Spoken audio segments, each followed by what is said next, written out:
Hello नमस्कार सत श्री अकाल अस्सलाम वालेकुम। कैसे हैं जनाब? साथियों, ईरान इजराइल यूएसए वॉर से एक बड़ा अपडेट। ये लड़ाई एक नई मोड़ पर पहुंच गई है साथियों, उस मोड़ पर जिस मोड़ का जिक्र हमारा आपका बहुत पहले से होता आ रहा है। जो पहले साथी जुड़े हैं उनको ये बात याद आ जाएगी। ये लड़ाई अब ईरान के ऑयल तक पहुंच गई है फॉर द फर्स्ट टाइम, और ये बहुत बड़ा चेंज है जो पूरी दुनिया पर भी असर डाल सकता है और ईरान पर बहुत बुरा असर डालेगा।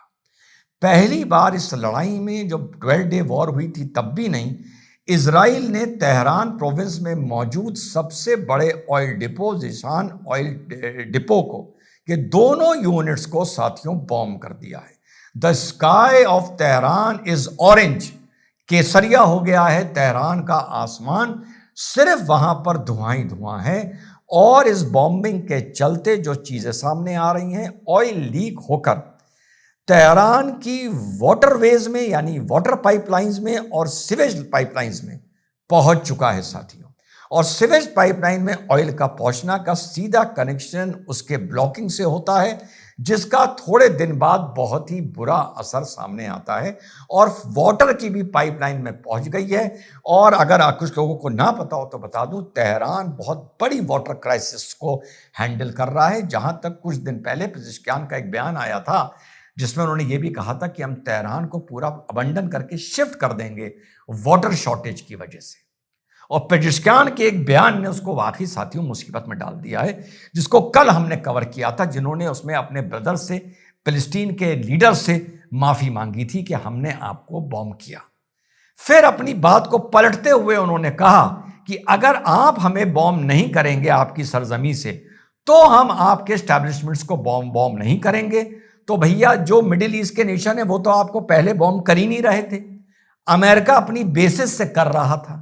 तो अब आपने ये बहाना लिया है, जैसा हमने कल कवर किया था, कि जो एरिया कमांडर्स हैं उन तक ये डायरेक्शंस नहीं पहुंच पा रहे आयतुल्लाह अली खमानी की डेथ के बाद। अगर डेथ हुई है, वैसे ईरानी भी बड़े खिलाड़ी हैं, पर प्रथम दृष्टिया मान लें कि अगर उनकी डेथ हुई है। और साथ ही साथ आयतुल्लाह अली खमानी का जो 600 मीटर नीचे बंकर था, 600 मीटर नीचे, उसको डिस्ट्रॉय करने के विजुअल्स इजराइल ने शो किए हैं, जहां पर 100 प्लेन्स गए थे और 150 बॉम्ब्स मारे हैं। बिटवीन 100 टू 150 बॉम्ब मारे हैं उस बंकर पर, जिसको ईरान के एक्सपर्ट्स ने अनपेनिट्रेटिव बताया था कि यहां तक कोई बॉम्ब नहीं पहुंच सकता। वहां तक इन्होंने बॉम्ब पहुंचाकर दिखा दिया। आयतुल्लाह अली खमानी अपने कंपाउंड में मारा गया था, लेकिन ये जो बंकर्स थे उसी के कंपाउंड के बगल में थे। और ये एक साइकोलॉजिकल वॉरफेयर है, ये बताना कि इस बंकर में अगर कोई था तो वो तो मर ही गया होगा, कि तुम ईरान में कहीं भी सेफ नहीं हो। जब तुम्हें मारेंगे हम अपने हिसाब से मारेंगे, तुम्हें जहां छुपना है तुम छुप लो, हम तुम्हें ढूंढ के मार देंगे। जैसा मैंने कल बताया, ये स्ट्रैटेजिक तरीके से करते हैं। पहले रेवोल्यूशन हुआ, फिर ये हुआ, फिर आयतुल्लाह खमानी की माना गया एक अटैक में डेथ हो गई। ठीक, अगर हो गई है, दूसरी बात और तो ईरानियन है भी बड़े खिलाड़ी।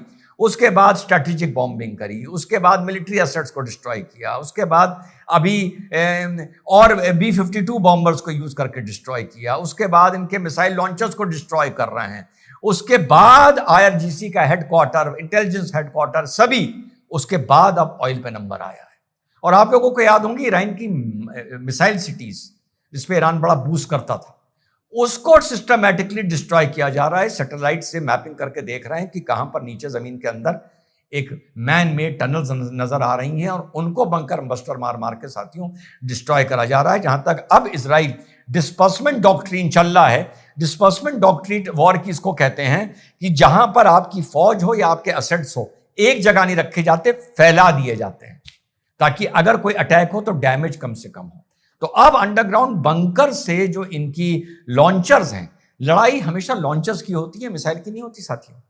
दुश्मन कंट्री आपके लॉन्चर्स को डिस्ट्रॉय करती है मिसाइल से ज्यादा, क्योंकि अगर लॉन्चर्स डिस्ट्रॉय हो गए तो मिसाइल करेंगे क्या। तो इजराइल अपने बंकर से अब लॉन्चर्स को बाहर निकाल के भेज रहा है एज अ सिंगल यूनिट, कि अपने हिसाब से जहां पर भी जाना है जाकर अपने आप को कैमोफ्लेज कर लो।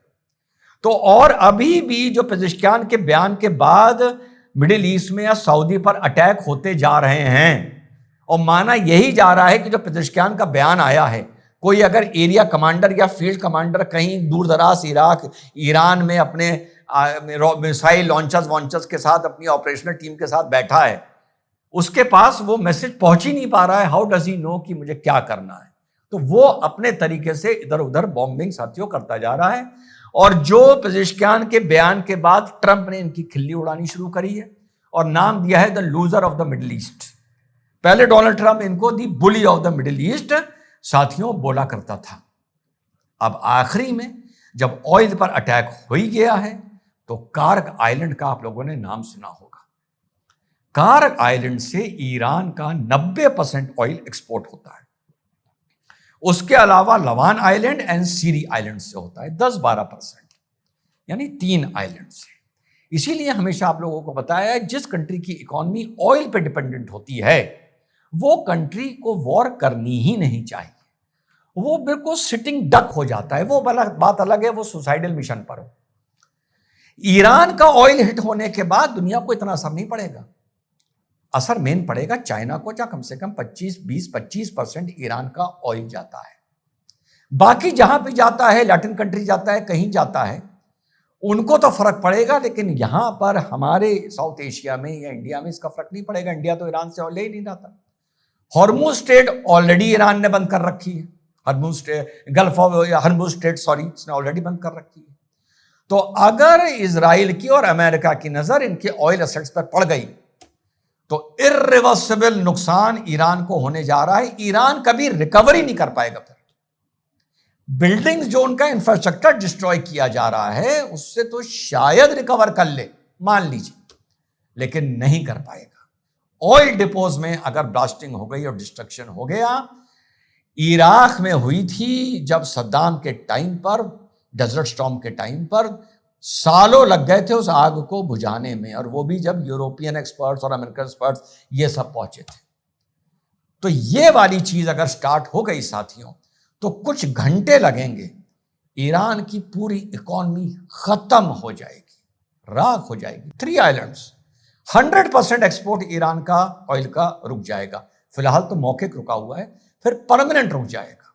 और जैसा मैंने बताया धीरे धीरे ये देश टुकड़ों में बंटकर एक क्योस की तरफ शिफ्ट कर रहा है और बहुत बुरा हाल ईरान का हो सकता है।